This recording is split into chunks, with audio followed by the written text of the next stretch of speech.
কি খাচ্ছ? গরুর দুধ। বলো তো গরু আমাদেরকে কি দেয়? কি দেবে আবার? গুঁতা দেয়।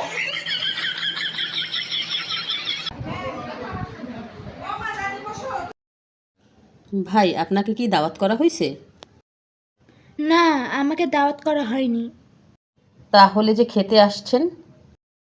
ভালো একটা লোক হজে যাচ্ছে। ভাই, আপনিই বলেন রিজিক কে লিখছে? রিজিক তো উপরওয়ালা লিখছেন। আমি উপরওয়ালার পক্ষ থেকে আসছি। ও, তুমি অঙ্ক করছো? জি। আচ্ছা, তাহলে তোমাকে একটা অঙ্ক ধরি। ধরো। ধরো, তোমাকে বুটের ডাল দিয়ে 5টা রুটি দিলাম। জি। তো রুটি 5টা আমি খেয়ে ফেললাম, তোমার কাছে কি রইলো? বুটের ডাল।